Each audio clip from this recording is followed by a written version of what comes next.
Bezawada news BTV ప్రేక్షకులందరికీ నమస్కారం. నేను మీ వెంకట్ని. ఈరోజు ఒక ముఖ్యమైన విషయాన్ని మీ దృష్టికి తీసుకురావాలనే ఉద్దేశంతో మీ ముందుకు రావడం జరిగింది. విజయవాడలో ఒక పెద్ద ఘటనే జరిగింది. పోలీసులు స్పందించిన తీరును చూస్తే మాత్రం మీరు ఆశ్చర్యపోతారు. తెలంగాణ ఏపీ ప్రాంతాల్లో అంటే తెలుగు రాష్ట్రాల్లో ఒక సంచలనం జరిగింది. గతంలో వైఎస్ఆర్ కాంగ్రెస్ పార్టీ ప్రభుత్వం అధికారంలో ఉన్నప్పుడు అప్పుడు ప్రతిపక్ష హోదా కూడా లేని జనసేనాని పవన్ కళ్యాణ్ ఒక వ్యాఖ్య చేశారు. రాష్ట్రంలో ఆడపిల్లలు అదృశ్యాలు వెనక ఉన్న మర్మం గురించి ఆయన మాట్లాడితే అది పెద్ద దుమారమే రేపిందని చెప్పుకోవచ్చు. సాక్షాత్తు ప్రభుత్వాన్ని కదిలించిందని చెప్పుకోవచ్చు. ఇంత జరుగుతుంటే పట్టించుకోవటం లేదని పవన్ కళ్యాణ్ చేసిన వ్యాఖ్యలు దుమారం లేపిన నేపథ్యంలో రాష్ట్రంలో అన్ని పోలీస్ స్టేషన్లో అసలు అదృశ్యం కేసులు ఎన్ని ఉన్నాయనే విషయాలన్నింటినీ కూడా వెలుగులోకి తీసుకొచ్చిన పరిస్థితి మనం చూసాం. ఆ తర్వాత ఎన్నికలు జరిగిపోయినాయి. ఆ ఎన్నికల్లో కూటమి అభ్యర్థులు విజయం ధమాకాను మోగించారు. ఇప్పుడు ఏపీ డిప్యూటీ సీఎంగా అదే పవన్ కళ్యాణ్ ఉన్నారు. మరి అటువంటి నేపథ్యంలో ఆడపిల్లల అదృశ్యాలు జరిగితే ఎలా స్పందించాలో ఉదాహరణకి చేసి చూపించారు పోలీసులు, విజయవాడ పోలీసులు.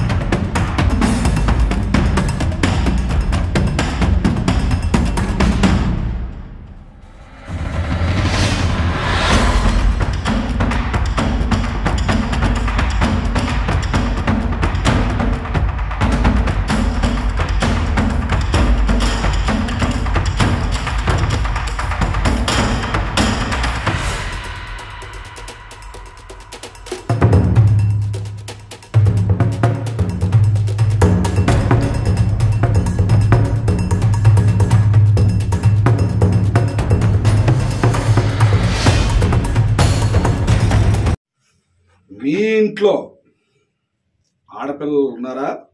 అయితే ఈ వీడియో మీకోసమే. పోలీసులు కూడా ఆడపిల్లలు ఉన్న తల్లిదండ్రులు ఎలా ఉండాలో చెప్పడానికే మీ ముందుకు రావడం జరిగింది. మీ ఇంట్లో ఆడపిల్లలు ఉన్నట్లయితే, వాళ్ళు ఫోన్లు వాడుతున్నట్లయితే ఖచ్చితంగా పోలీసులు చెప్పిన ప్రతి విషయాన్ని మీరు వినాలి. వినకపోతే మీ జీవితం తారుమారైపోతుంది. ఎందుకంటే ఆడపిల్లలంటే అల్లారు ముద్దుగా పెంచుకుంటాం. అటువంటి ఆడపిల్లల్ని కొంతమంది మాయగాళ్ళు, మోసగాళ్ళు అత్యంత దారుణంగా మాయమాటలు చెప్పి వారిని ఏదో ఒకటి చెయ్యాలని సామాజిక మాధ్యమాలని ఉపయోగించుకుంటున్నారు. గతంలో ఇంటెదురు ఉంటేనే ఇలాంటి ఘటనలు జరిగేవి. ఇప్పుడు సోషల్ మీడియా వచ్చిన తర్వాత ఏ ప్రాంతానికి చెందినవాడు, అవతలవాడు ఎవడు, వాడి క్యారెక్టర్ ఏంటి, ఇవన్నీ తెలుసుకోకుండానే సామాజిక మాధ్యమాల్లో వాళ్ళు ఫోటోలను చూసి మాయలో పడి చాలా ఇబ్బందులు ఎదుర్కొంటున్న పరిస్థితులను ఇప్పుడు ప్రస్తుతం పోలీసులు కూడా ప్రతిరోజు మీకు హెచ్చరికలు జారీ చేస్తూనే ఉన్నారు. మీ ఇంట్లో ఆడపిల్లలు ఉన్నట్లయితే వాళ్ళ అకౌంట్లు ఒక్కసారి పరిశీలించమని చెప్తున్నారు. ఇన్స్టాగ్రామ్, ఫేస్బుక్, వాట్సాప్ ఇలా అనేకమైన సోషల్ మీడియా యాప్లు ఉన్నాయి. వీటన్నిటినీ మీ ఇంట్లో ఆడపిల్లలు వాడుతున్నట్లయితే ఖచ్చితంగా వారానికి ఒక్కసారైనా మీరు చెక్ చేయాలి. లేని పక్షంలో మీ ఇంట్లో ఆడపిల్ల మీద కన్నేస్తున్నారు కొంతమంది అగంతకులు. సోషల్ మీడియా వేదికగా ఆడపిల్లలని మాయమాటలతో మభ్యపెట్టి వారిని ఎలాగైనా ఇంటి నుంచి బయటికి తీసుకువెళ్ళి మొత్తానికి వాళ్ళని ఏదో ఒకటి చెయ్యాలని ఈ మాయగాళ్ళు, మోసగాళ్ళు సమాజంలో పెరిగిపోతున్నారు. ఇటువంటి ఘటనలు జరగకుండా చూడాలంటే మనం ముందుగానే వాటిని అడ్డుకోవాలి. ఎలా అడ్డుకోవాలి? మరి విజయవాడ నగర పోలీస్ కమిషనర్ అయిన రాజశేఖర్ బాబు గారు ఈరోజు ఒక పెద్ద కేసుని గంటల వ్యవధిలోనే ఛేదించేలాగా చర్యలు తీసుకున్నారంటే ఆయనకి మనం హ్యాట్స్ ఆఫ్ చెప్పక తప్పదు. మరి విజయవాడ ఏసీపీ అయిన శ్రవంతి రాయ్ గారు పర్యవేక్షణలో విజయవాడ అజిత్ సింగ్ నగర్ న్యూ రాజరాజపేట ప్రాంతానికి సంబంధించిన 3 ఆడపిల్లలు, పేర్లు కూడా వద్దు ఎందుకంటే వాళ్ళ గురించి మనం చెప్పకూడదు కాబట్టి, 3 ఆడపిల్లలు ఇన్స్టాగ్రామ్ వాడుతూ 3 మోసగాళ్ళకి దొరికిపోయారు. ఎలా దొరికిపోయారో తెలుసా? ఏకంగా ఫ్యామిలీనే వదిలేసి ఒంటరిగా ఫోన్లు తీసుకొని ఆ మాయగాళ్ళు ఉన్న ప్రాంతానికి వెళ్ళిపోయారు. మరి ఆ మాయగాళ్ళు ఏం చేద్దాం అనుకున్నారో తెలుసా? బెంగళూరు ప్రాంతానికి తీసుకెళ్ళడానికి ప్రయత్నాలు చేశారు. అయితే విజయవాడ న్యూ రాజరాజపేట ప్రాంతం నుంచి తెనాల్లో ఉన్న వాళ్ళ దగ్గరికి వీళ్ళు వెళ్ళటంతో అక్కడ ఏం జరిగిందో ఏంటో, అసలు ఈ ఆడపిల్లల మధ్య అక్కడ వాళ్ళు పరిచయం అయిన 3 ఎవడైతే ఆగంతకులు ఉన్నారో ఆ 3 మధ్య ఏం జరిగిందనే అంశాలన్నింటినీ పోలీసులు కేసు నమోదు చేసి దర్యాప్తు చేస్తున్నారు. కానీ ప్రస్తుతం విచారణలో ఉంది కాబట్టి దాని గురించి మనం మాట్లాడకూడదు.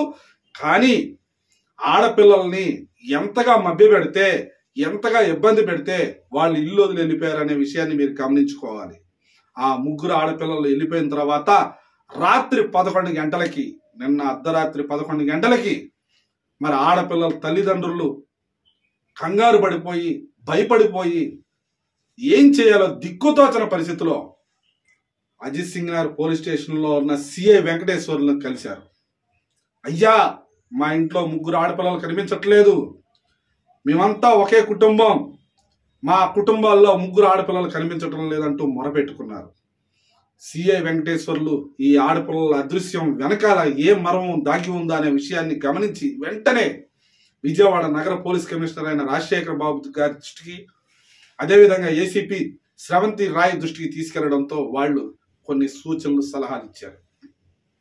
వెంటనే 2 బృందాలుగా సిఐ వెంకటేశ్వర్లు, అదేవిధంగా ఎస్ఐ సేనాపతి శ్రీనివాస్ గారు, వీళ్ళిద్దరు కూడా నిజంగా చెప్పాలంటే ఎంత అద్భుతంగా పనిచేశారంటే గంటల వ్యవధిలోనే ఆడపిల్లలు ఉన్నారు, ఎక్కడున్నారు ఏంటనే విషయాలన్నింటినీ తెలుసుకున్నారు.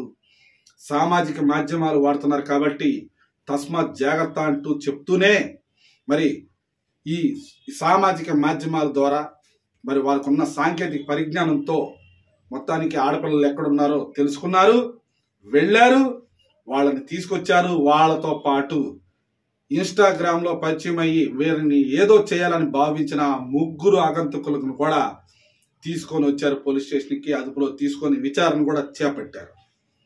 మరి ఇలాంటి ఘటన మీ ఇంట్లో జరిగితే మీరు ఊరుకుంటారా? మీ ఇంట్లో జరగకుండా ఉండాలంటే మీరేం చేయాలి? ఇలాంటి అనేక అంశాల గురించి మీతో మాట్లాడడానికి ఏసీపీ శ్రవంతి రాయ్ గారు మనకి అనేకమైన విలువైన సలహాలు సూచనలు ఇచ్చారు. జరిగిన ఘటనకు సంబంధించి వివరాలు కూడా చెప్తారామా, మీరు మొత్తం వినండి.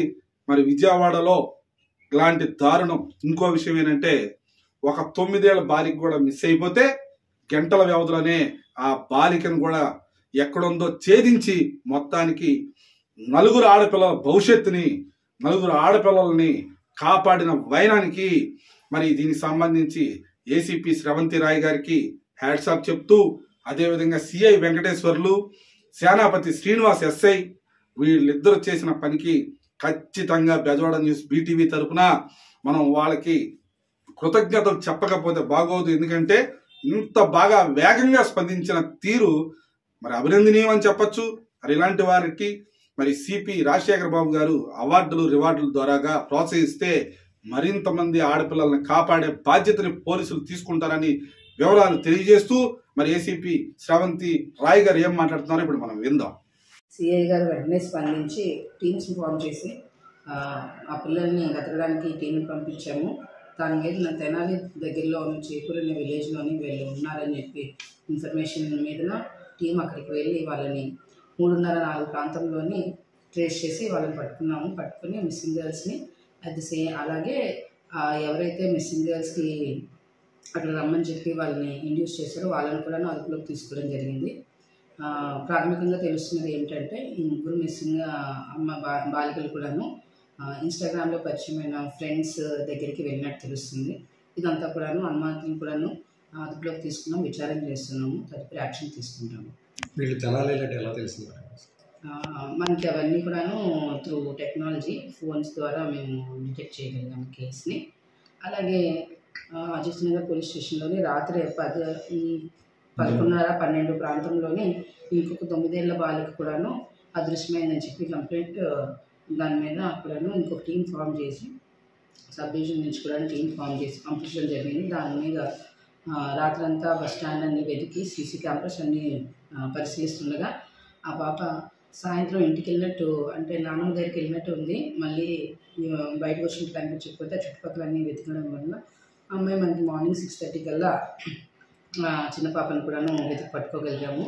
సో ఈ విధంగా అజిత్ నగర్ పోలీసు వారు ఒకే రోజున ఒకే రాత్రి కొన్ని గంటల వ్యవధిలోని మిస్ అయిన 4 మైనర్ బాలికలను పట్టుకోవడం చాలా హర్షణీయమైన విషయము. దానికి సిఐ గారు వెంకటేశ్వర్కి అండ్ ఎస్ఐ జగపతి శ్రీనివాస్కి మరియు వాళ్ళ క్రైమ్ టీమ్ అందరికీ కూడాను నా కంగ్రాచులేషన్స్. అండ్ ఏదైనా కూడాను పబ్లిక్ విజ్ఞప్తి ఏంటంటే, అమ్మాయిలు పిల్లలు ఎవరైనా మిస్ అయితే వెంటనే మా దగ్గరికి ఇన్ఫర్మేషన్ తీసుకొస్తే మేము తక్షణమే చర్య తీసుకుంటాము. వెంటనే డిటెక్ట్ చేయడానికి మాకు అవకాశం కూడా ఉంటుంది. మీరు డిలే చేసే కొద్దీ ఈ డిటెక్షన్ ఛాన్సెస్ అనేవి కూడా కొంచెం కష్టం అవుతుంది. సో దయచేసి అందరూ కూడా ఏదైనా కేసు వస్తే వెంటనే పోలీస్ వారిని సంప్రదించండి. ఈ 3 మైనర్ బాలికలు రిలేషన్ ఉందండి? ఈ 3 మైనర్ బాలికలు కూడాను ఒకే, అంటే దగ్గర కుటుంబం వాళ్ళు. ఒకళ్ళు 2 కజిన్స్, ఒకళ్ళు దూరం చుట్టము. మొత్తంగా చెప్పాలంటే రిలేటివ్స్. ఏం చదువు వాళ్ళు ఒకళ్ళు ఇంటర్ చదువుతున్నారు, ఒకళ్ళు డిస్కంటిన్యూడ్ అలా ఉన్నారు. మేడం, ఇప్పుడు మీరు తల్లిదండ్రులకి ఇప్పుడు ఇలా మిస్సింగ్ అవుతున్న నేపథ్యంలో తల్లిదండ్రులకి మీరు ఇచ్చే విలువైన సలహా సూచనలు ఏంటండి? అసలు ఏం చేయాలి? తల్లిదండ్రులు పిల్లలు ఏం చేస్తున్నారు ఏంటి అని కనిపెడుతూ ఉండాలి. వాళ్ళకి ఫోన్స్, గ్యాడ్జెట్స్ ఇచ్చే ముందర ఆలోచించాలి. వాళ్ళకి ఆ ఫోన్ ద్వారా ఎంత ఉపయోగం ఉన్నది అన్నది. వాళ్ళకి అవసరం లేకుండా ఫోన్ ఇవ్వాల్సిన పని లేదు. ఫోన్ ఇచ్చి ఫోన్లో వాళ్ళు ఏం చేస్తున్నారో ఏం చూస్తున్నారో మనం గమనించుకోకపోతే దానివల్ల ఇలాంటి ప్రమాదాలు జరుగుతూ ఉంటాయి. మనం ఫోన్ అమ్మాయికి పాపకి ఏదైనా ప్రాజెక్ట్ వర్క్ ఉంది అంటే మనం సిస్టంలోనే ఇవ్వచ్చు. ఓకే, పేదవాళ్ళకి సిస్టమ్స్ అవన్నీ లేకపోతే ఫోన్లోని వాళ్ళ మెటీరియల్ అంతా కూడా తీసుకోవచ్చు. కానీ పేరెంట్స్ అంతవరకు దాన్ని ఆపాలి. దాని తర్వాత పని ఏదైతే ప్రాజెక్ట్ వర్క్ కానీ ఏదైనా ఉన్నది అది అయిపోయిన తర్వాత ఫోన్ తీసేసుకోవాలి. Under 18 there is no need of phone. Of course ఇప్పుడు ఎడ్యుకేషన్లోని కొంచెం ఫోన్ ద్వారా తీసుకోవాల్సిన ఇన్ఫర్మేషన్ ఎక్కువ ఉంటుంది. ఆ ఇన్ఫర్మేషన్ తీసుకున్న తర్వాత పేరెంట్స్ ఆ ఫోన్ యూసేజ్ బై ద చిల్డ్రన్ని రెస్ట్రిక్ట్ చేయాలి. అంటే 24 గంటలు ఫోన్ ఇచ్చడం కాకుండా ఏదో కొంతసేపు వాళ్ళు చదువుకోవడానికి అవకాశం ఉండేలాంటి కొంతసేపు ఇచ్చి తర్వాత మళ్ళీ తీసుకోవడము. వాళ్ళకి ఇచ్చినంతసేపు కూడాను ఫోన్లో ఏం చూస్తున్నారు అన్నది చూడాలి. దాని తర్వాత ఫోన్లోని కూడా ఎందులో అయినా ఇంటర్నెట్కి రెస్ట్రిక్షన్స్ పెడతారు. అండర్ 18 కొన్ని వీళ్ళు సైట్స్ బ్రౌజ్ చేసినా రావు. అలాంటి రెస్ట్రిక్షన్స్ అన్నీ కూడాను మనం మన యాప్లోనే సెట్టింగ్స్ పెట్టుకోవాలి. అవన్నీ కూడాను కొంచెం లోవర్ ఎకనామిక్ స్ట్రాటా ఎడ్యుకేషన్ లేని వాళ్ళకి ఐడియా ఉండదు కాబట్టి దానివల్ల కొంచెం మనకి ఇండియన్ టెక్నాలజీ చేతిలో ఉన్నా కూడాను యూజ్ లేకుండా ఇట్లాగా దాన్ని మిస్యూజ్ అవుతుంది. అంటే ఇప్పుడు పోలీస్ కమిషనరేట్ పరిధిలో కాలేజీలు కానీ స్కూల్స్ కానీ ఇలాంటి చాలా ఉన్నాయి కాబట్టి మీరు మీ పోలీస్ పరంగా ఇలాంటి అవగాహన కార్యక్రమాలకి ఏమన్నా అవగాహన కార్యక్రమాలు ఆల్రెడీ జరుగుతున్నాయి. ఈ పోక్సో రిలేటెడ్ అవగాహన కార్యక్రమాల మీద కూడాను సిపి గారు రాజశేఖర్ బాబు సార్ ప్రత్యేక శ్రద్ధ వహించి కొత్తగా ఒక వినూత్నమైన ప్రోగ్రాం పెట్టాలి అని అనుకుంటున్నారు. అది కూడాను ఈ దశలో ఉంది, నిర్మాణ దశలో ఉంది. మేము ఫ్యూచర్లోని ఇదొకటి కొత్త ప్రోగ్రామ్ స్టార్ట్ చేస్తాము. నెక్స్ట్ మా ఫోకస్ అంతా కూడాను పోక్సో కేసెస్ మీదే ఉంటుందని చెప్పి సార్ యాన్యువల్ ప్రెస్ మీట్లో కూడా చెప్పడం జరిగింది. మెయిన్గా మిస్సింగ్ కేసెస్ పోక్సోస్గా టర్న్ అవుతున్నాయి. దీన్ని మేము ప్రివెంట్ చేయడానికి ఆల్ ద మెజర్స్ తీసుకుంటాము. దానికోసం మీకు ఎటువంటి ఏదైనా సలహాలు సూచనలు ఉన్నా కూడా మీరు ఇవ్వచ్చు. Okay, thank you madam.